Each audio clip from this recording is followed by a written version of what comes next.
Vou contar mais uma linda história a partir de agora.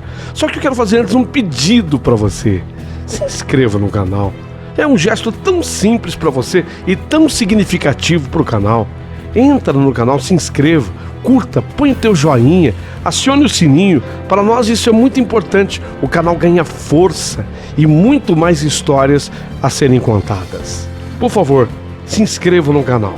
Agora, prepara o coração, porque a história de hoje é linda.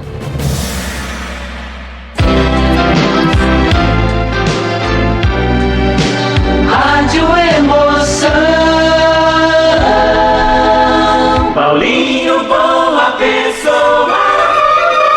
A verdade de cada um.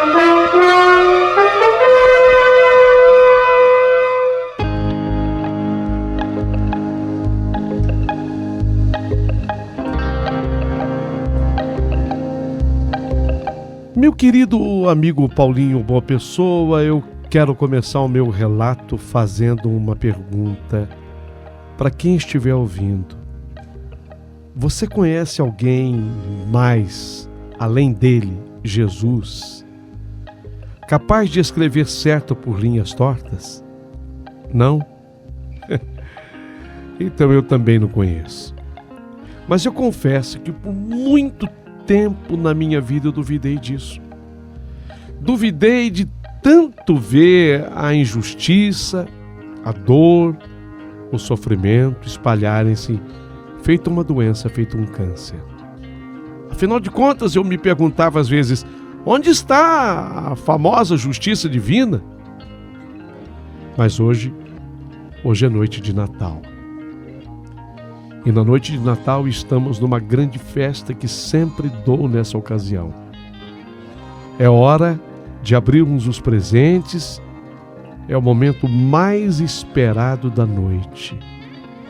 É noite de Natal. Meu filho mais velho, recém-casado, chegou da viagem de núpcias especialmente para a festa, juntamente com os seus sogros.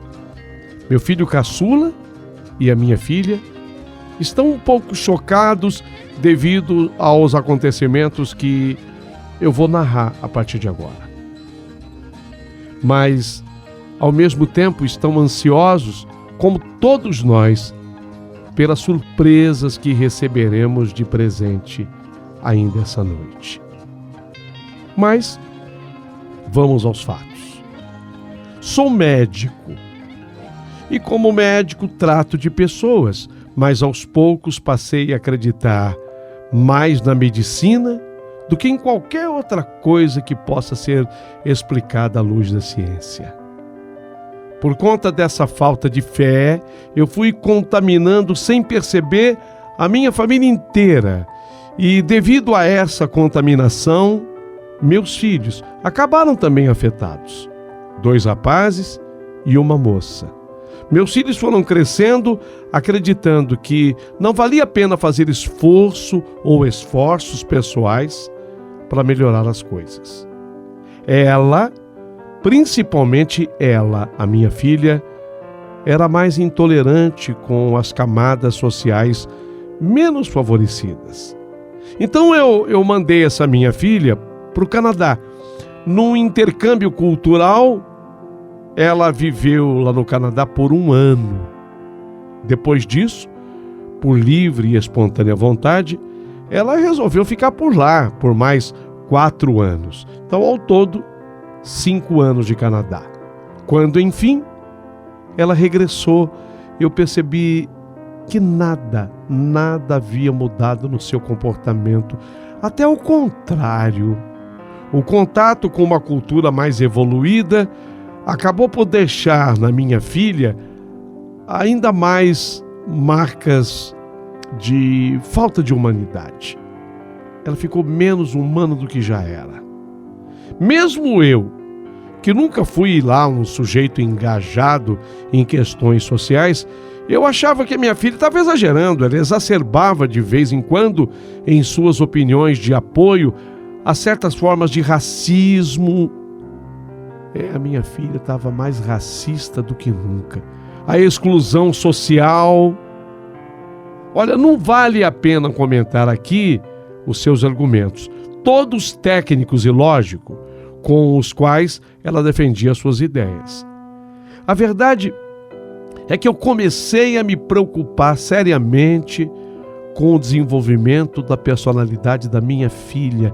E bem lá no fundo do meu coração, eu comecei a desejar que algo a fizesse mudar a visão dela do mundo.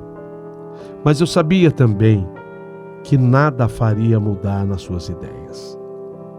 Uma das coisas que estava tornando difícil a nossa convivência, eu digo minha com ela, era a hostilidade que ela demonstrava em relação a uma empregada doméstica que tínhamos na nossa casa. Era uma moça de mais ou menos uns 25, 26 anos, portanto, 5 anos apenas mais velha do que a minha filha. Desde que ela regressara do Canadá, ela já tinha me pedido várias vezes que eu mandasse essa moça embora, que eu a dispensasse. Mas eu jamais faria isso, porque essa moça estava conosco há um bom tempo e ela era da nossa inteira e total confiança. Ah, pai, para com isso, pai. Em negros não dá para confiar, pai. Não dá, o senhor sabe disso. E repetia minha filha constantemente. Mais cedo ou mais tarde, pai, ela vai aprontar. Você vai ver. Você vai ver. Mais cedo ou mais tarde ela vai aprontar. Foi então que há uma semana do Natal, quando o clima na minha casa era todo de expectativa pela festa que daríamos para toda a família, aconteceu o inevitável. Minha filha se desentendeu com a empregada. Era por volta de umas 8 horas da noite. Estávamos eu, a minha esposa e meu filho caçula na sala, tratando dos últimos detalhes da festa natalina, quando nós escutamos os gritos que vinham do quarto da minha filha no andar superior. A minha filha gritava e a moça que trabalhava em casa, a empregada, respondia: "Eu não sou ladrona! Eu nunca fui ladrona! Não sou ladrona! Eu não sou ladrona, a senhora ouviu?" Gritava a doméstica. Ao mesmo tempo em que ela gritava, ela chorava: "Eu não sou ladrona!" Enquanto que a minha filha: "Cala a boca! Cala a boca, eu sei que eu estou falando, eu não ia inventar uma coisa dessas! Você roubou! Você roubou! Cala a sua boca!" Corremos todos, escada acima, e encontramos a moça descendo a escadaria, correndo e chorando. Subimos até o quarto e vimos a nossa filha atirando os travesseiros contra a parede, enraivecida, enquanto gritava: "Ladra, sua burra, ladra! Nem falar direito você sabe! Não é ladrona que se fala, é ladra, ladra!" A minha esposa tentou acalmar a minha filha, mas ela livrou-se do abraço da mãe e saiu porta fora ainda gritando: "Aquela safada roubou meu brinco de brilhantes! O brinco de brilhantes que eu ganhei na formatura no Canadá! Eu o guardava no estojo dentro do meu guarda-roupas e nem o estojo está lá! Já revirei o quarto inteirinho. Há uma semana ainda mexi nele. Eu tinha certeza que estava aqui. Os brincos estavam aqui. Eu falei pro Zilo que eu usaria os brincos na festa de Natal. Droga! Ela roubou! Ela roubou! Só pode ter sido ela. Quem mais faria isso?" Xingava minha filha, enquanto que saía batendo violentamente a porta. Zilo, afinal de contas, apareceu na história. E quem é o Zilo? Zilo é o apelido do meu filho mais velho. Zilo, ele é artesão e ele possui uma pequena loja onde fabrica joias personalizadas. Zilo, ele se casara recentemente e estava viajando. Só voltaria no dia 23 de dezembro à noite para a festa. Não acredito que isso esteja acontecendo, falou a minha mulher. Eu não acredito que isso esteja acontecendo dentro da nossa casa, falou a minha esposa. E na véspera do Natal, justo agora, nessa época, oh meu Deus, que coisa triste. Duvido que a Zilda tenha feito isso, disse o meu filho caçula. Nunca sumiu nada aqui em casa, papai. Nunca sumiu nada aqui em casa, mamãe. A Zilda não fez isso. Sempre há uma primeira vez, disse eu. Sempre tem uma primeira vez, eu respondi, demonstrando claramente onde estava a origem do comportamento da minha filha. Eu também era assim. O resultado de toda essa confusão foi que ficamos sem a empregada doméstica justamente quando mais precisávamos dela. A moça foi embora sem nem ao menos se despedir. Sequer o saldo do seu salário ela reclamou, o que nos induziu a pensar que talvez a nossa filha tivesse razão. Afinal de contas, com um par de brincos de diamantes para vender nas bocas, quem é que precisa do resto de um mísero salário? Quem é que precisa? 3 dias se passaram depois desse incidente, durante os quais todos nós reviramos a casa inteira à procura dos brincos. Nada. Como diz em inglês a minha filha, nothing. Nada, sem resultado. Tive que admitir que os brincos não estavam mesmo em casa. E meio a contragosto, eu fui forçado a acompanhar a minha filha a uma delegacia de polícia para dar queixa do roubo, já que se tratava de uma peça muito valiosa. A peça era muito cara. Eu estava particularmente irritado. Afinal, era dia 23 de dezembro. Eu estava irritado não pelo ódio à empregada que minha filha demonstrava, que, aliás, eu considerava um pouco exagerado, especialmente às vésperas de um Natal. Mas eu estava irritado pela perda do clima natalino que se fora da minha casa. Chegamos a considerar o cancelamento da festa, mas decidimos mantê-la para não piorar ainda mais o baixo astral. Então, fomos. Ela, a minha filha, o meu caçula e eu à delegacia para registrar um BO contra Zilda empregada. Eu não sei, mas eu ainda não acredito que a Zilda tenha feito isso, falava o meu filho. Você é ingênuo, é o que você é um ingênuo, acredita demais nas pessoas. Você não sabe nada ainda da vida, você ainda está nas fraldas, dizia minha filha ao irmão. Ela, como se tivesse tanta idade assim, ela com os seus 20 anos de idade, como se ela tivesse uma vasta, larga experiência de vida. Mas logo eu saberia que mesmo os meus 50 anos de idade, ou se 70 eu tivesse, nada contam como experiência de vida se passarmos a existência repetindo as mesmas ideias dos 20 anos. O caminho para o 50º DP nos forçava a passar pela estrada das lágrimas e, por conseguinte, praticamente por dentro de Heliópolis, a maior favela paulistana e a maior também da América Latina.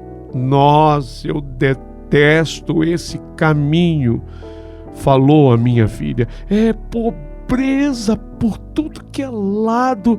Ô país miserável esse. Um bando de safados ricos no poder e o povo morando em tocas, como ratos, como bichos. Acho que uns 200 anos de desenvolvimento separam o Brasil do Canadá. Aff, se eu soubesse, eu teria ficado por lá. E os dois países foram descobertos ao mesmo tempo. Só que um se desenvolveu, o outro, credo, o outro é o Brasil. Não, eu não comentei nada para não criar mais polêmica ainda. E também porque lá no fundo eu concordava com o que minha filha estava falando. Mas meu filho não. Meu filho estava irredutível. Ô pai, o senhor vai me perdoar, mas a Zilda não. A Zilda não faria isso, pai. De jeito nenhum. Vamos levar a polícia à casa dela, dizia minha filha. A minha filha não perdoava. Vamos levar a polícia à casa dela. Aí você vai ver. Aí você vai ver aquela negrinha pilantra entregar tudo. Entregar o jogo e entregar tudo. Aí você vai ver. Eu ia dizer qualquer coisa, mas o semáforo fechou e eu tive que parar o meu carro. À minha frente tinha mais ou menos uns 5 carros. Uns 5 carros à minha frente. Lá vem aquele bando de moleques encher o saco, tentando limpar o para-brisa, disse a minha filha. Mas os moleques ficaram nos carros à nossa frente. Tinham uns 5 carros. Então, um menino negro, de mais ou menos uns 8 anos de idade aproximadamente. Ele estava destoando da turma, diferente de todos os outros. Aquele menino saiu debaixo de uma marquise e, com passos vacilantes, ele veio até a janela do nosso carro, onde ele ficou a olhar-me intensamente e em silêncio. Não temos dinheiro, gritou a minha filha. Vai embora. Nós não temos dinheiro, pode ir circulando. Pode ir embora. Eu levantei a mão, pedindo que a minha filha parasse de falar, porque algo naquele garoto me chamou a atenção. Não, ele não estava mal vestido, ou digo, ele não se vestia com andrajos, como os outros meninos. Notei que seus cabelos não estavam sujos, seus dentes eram bem cuidados e limpos. Pai, não dê trela para essa gente. Ele deve estar nos distraindo ou talvez marcando o nosso carro com um chiclete para que outros nos assaltem, pai. Pai, parece bobo, pai. O menino continuava a me olhar e me olhava intensamente, de maneira perturbadora. E de repente, eu notei que 2 lágrimas escorreram dos olhos do menino. 2 lágrimas. O menino chorava.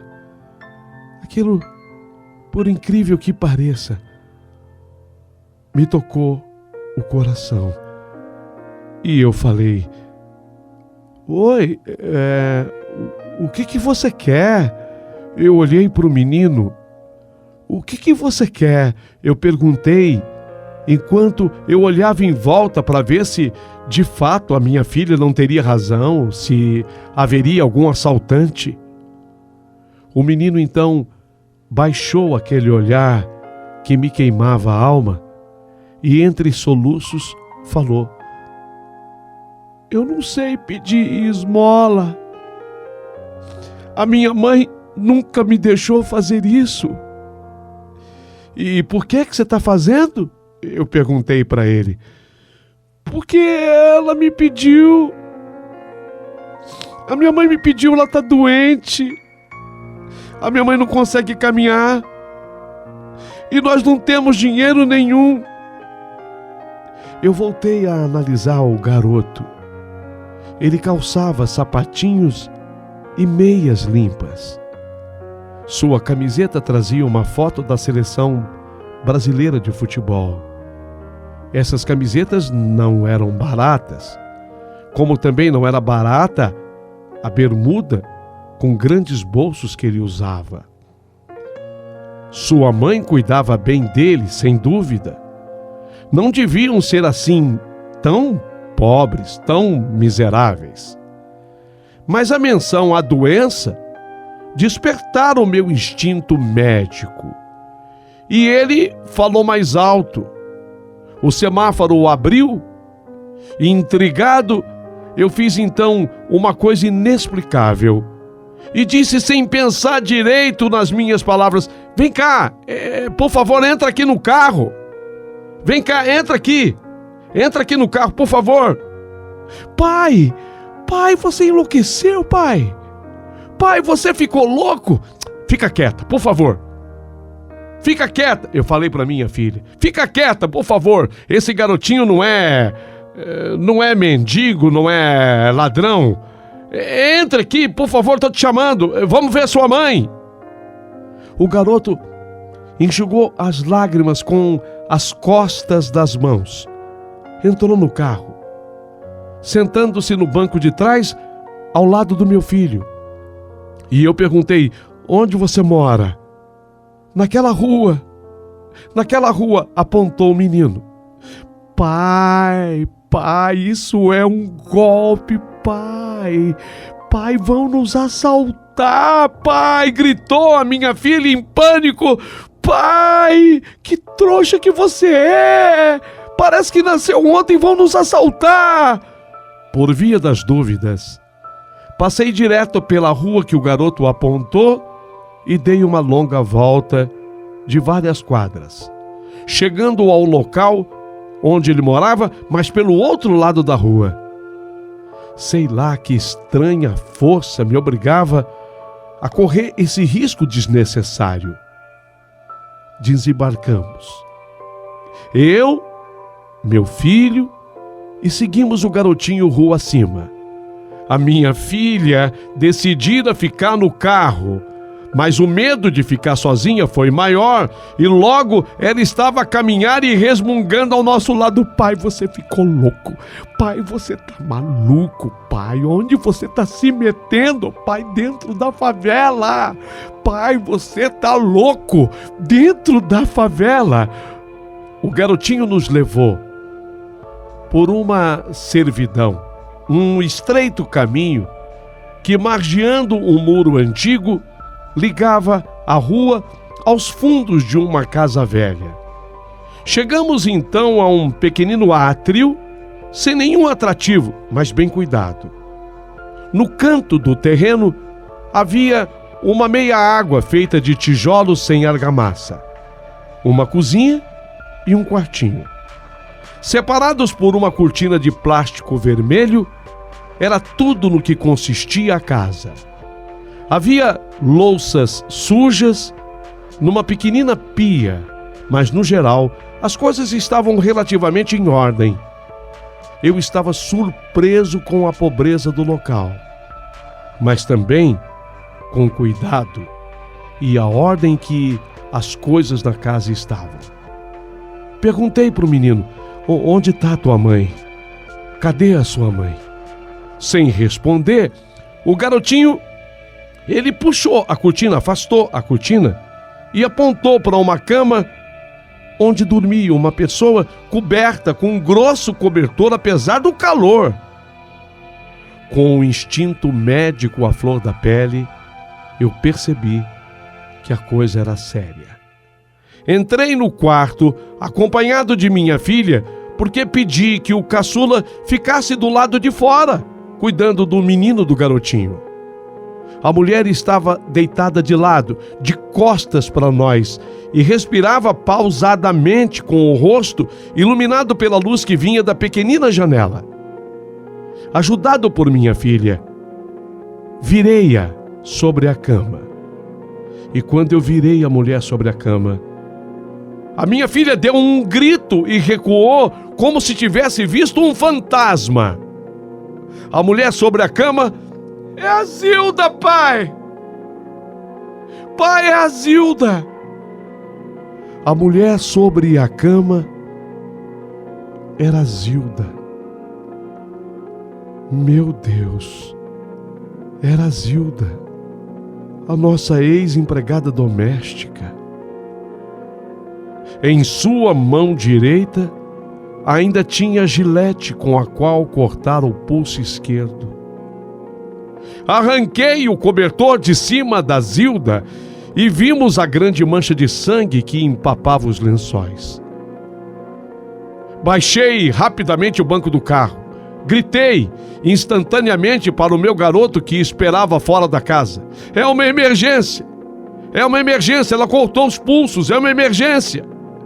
Enquanto o caçula disparava para o carro, rasguei em tiras aquela cortina da casa, era uma cortina de plástico, e improvisei um torniquete no braço de Zilda. Ela tinha perdido muito sangue. Estava pálida. Seu corpo estava flácido e mais frio do que deveria. Essa hipotermia muito me preocupou, porque talvez tivéssemos chegado tarde demais. Se a pessoa baixa muita temperatura, ela não se recupera mais, ela pode morrer a qualquer instante. Tomei-a nos braços e saí correndo da casa, enquanto eu gritava para minha filha, que estava em choque. A minha filha estava em choque. Faça alguma coisa, traga o garoto, vamos para o hospital. O hospital de São Caetano é o mais próximo, é o mais perto. Corre, corre, traz o menino. Usei a minha autoridade médica e meu nome bem conhecido para que ocorresse o pronto atendimento sem muitas formalidades e internei Zilda por minha conta na UTI do hospital, onde ainda se encontra, graças a Deus, já fora de risco de vida. Quanto ao garotinho, eu o levei para casa de uma das suas tias, depois de dar a ele e aos seus primos muitos presentes. Fiz questão disso. Comprei bastante coisa para ele e para os primos. Minha filha ficou chocada por saber que Zilda atentara contra a própria vida. Na verdade, todos nós ficamos chocados ao saber que ela mantinha um filhinho de 8 anos. Ela nunca nos dissera nada sobre o assunto, provavelmente por medo de ser demitida. Pobre gente que, como disse Chico Buarque numa das suas músicas, vai em frente sem nem ter com quem contar. É verdade. Segue em frente sem nem ter com quem contar. Me comovi ao ver o esmero com que ela cuidava daquele filho, com os bons princípios que ela lhe transmitia e com o esforço que devia fazer para mantê-lo no caminho correto, mesmo vivendo num gueto de uma favela que é o berçário de futuros delinquentes. Minha filha, entretanto, mesmo chocada, não perdoara a Zilda pelo roubo. Não perdoara. Tentando parecer durona, ela frisou: uma coisa, pai, não tem nada a ver com a outra. Uma coisa não tem nada a ver com a outra. Ladra é ladra. E quem tenta se matar mostra que não tem moral e nem coragem para encarar as consequências dos seus atos. Ô pai, eu não vou perdoar, não. Não vou perdoar. Eu vou denunciá-la mesmo assim, porque eu quero o meu brinco de volta, pai. Eu quero o meu brinco de volta. O brinco. Nessa confusão, eu até tinha me esquecido do tal brinco. Nem tentei dissuadi-la de denunciar a Zilda, porque eu também tinha dúvidas se isso deveria ou não ser feito. Em todo caso, concordamos em nada dizer ao Zilo na noite de Natal, o meu outro filho mais velho, não falar nada pro Zilo na noite de Natal, para não estragar mais ainda o clima da ocasião e sua felicidade de recém-casado. Além disso, eu achei que a minha boa ação de Natal já estava feita.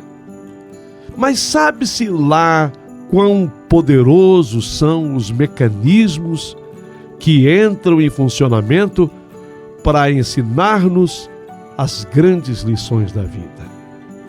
Então, eu fui ao piano, e no piano eu comecei a tocar Noite Feliz. Noite feliz, ó Senhor, Deus de amor. Uma das duas únicas músicas que eu sei tocar o piano. A outra é Parabéns a Você. E todo mundo começou em casa a trocar presentes e a se abraçar. Meu caçula, meu filho mais novo, ele foi para o centro da sala e abriu seu presente. A última palavra em videogame que eu lhe comprara no exterior. Fez uma festa. Pai, você é demais! Que presente, pai! Esse nem tem no Brasil. Na vez da minha filha, ela ergueu o braço tendo um pequeno embrulho na mão. Para os recém-casados, disse ela. Para os recém-casados, falou a minha filha. A esposa do Zilo abriu o presente e era um lindo camafeu de madrepérola e marfim feito por uma tribo de índios do Canadá. Meu filhão fez a maior festa e ele falou, dirigindo-se à irmã: minha mana querida, olha, rebusquei minha loja, mas o que se pode dar a uma joia como você é, minha irmã? Fiz o que foi possível. Agora, veja se você gosta. Falando isso, meu filho Zilo, o mais velho, entregou para minha filha uma linda caixa, onde a minha filha retirou dela uma pulseira lindíssima, uma gargantilha lindíssima também, com 3 pequenos brilhantes e os brincos desaparecidos. Os brincos roubados, os brincos desaparecidos. Todas as peças formavam um belíssimo conjunto uma com as outras. Ficamos pasmos. E meu filho falou: mana, desculpa por eu ter levado seus brincos emprestados por alguns dias e por não ter conseguido colocá-los no lugar a tempo. É que tinha que ser uma surpresa para você. Por isso, eu não quis lhe falar nada. Eu precisava deles para fazer as outras peças, que eu queria que as peças ficassem exatamente iguais aos brincos. Espero que você não tenha ficado chateada por isso. Meu Deus, a Zilda não tinha roubado absolutamente nada. Meu filho, o mais velho, o Zilo, tinha pegado os brincos como exemplo para confeccionar as outras peças. Minha filha começou a chorar. O Zilo, num momento, achou que talvez ela estivesse chorando pela emoção dos presentes. Também era por isso. Mas quem acompanha essa minha história desde o início sabe a razão das lágrimas. E eu comecei a chorar, minha mulher começou a chorar, o meu filho, meu caçula, que havia ganho o videogame, começou a chorar. Só não choravam ainda o Zilo e a minha nora, porque ainda não tinham entendido, mas logo eles ficaram sabendo. Naquela noite, ainda naquela noite, aproveitando a abertura que eu tinha com o pessoal do Hospital São Caetano, fomos fazer uma visita a Zilda, que graças a Deus tinha melhorado. Pedimos perdão a ela. Todos, a família inteira, e especialmente a minha filha, todo mundo pediu perdão para ela. E eu, no meu papel, falei: olha, Zilda, eu não sei qual vai ser a sua atitude, a sua reação, mas a nossa casa continua à sua disposição. Quando você quiser voltar, se é que você quer voltar, se não quiser, eu prometo que lhe arranjo um emprego. Ela chorava e me agradecia. Ficamos um bom tempo no hospital e quando retornamos para casa, o dia já amanhecia. Aproveitamos o embalo e fizemos uma visita ao filho da Zilda, o garoto de 8 anos, o Beto. Era assim que ele era chamado pela Zilda, Roberto, o seu nome. Estava com os primos na casa de uma tia. E nós fizemos questão de ir lá dar um abraço nele, nos primos, e complementamos com panetones, com doces e quitutes, ainda ao dia de Natal deles. A Zilda, por uma questão de honra e de maneira correta, não se sentia mais preparada para trabalhar na nossa casa. Eu tenho que respeitar isso nela. Ela não queria mais trabalhar na nossa casa e tinha os seus motivos para isso, mas eu consegui um emprego para ela na clínica na qual eu era sócio. E ela entrou lá na clínica fazendo limpeza, mas acabou sendo promovida a recepcionista. E até hoje, ela trabalha na recepção da mesma. Essa é a minha história. A história que eu faço questão de contar num dia como esse, para que as pessoas reflitam a respeito dos cuidados que devemos tomar com julgamentos precipitados. O autor desse texto, J.B. Xavier. J.B. Xavier. Parabéns pelo escrito, pelo texto, pelo exemplo, pela lição. Muito obrigado, J.B. Xavier. Agradecemos do fundo do coração. Você gostou da história?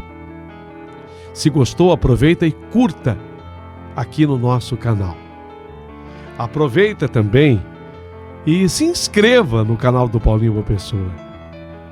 E se não for pedir muito, mande um valeu demais, porque o Paulinho Boa Pessoa bem que merece. Muito obrigado.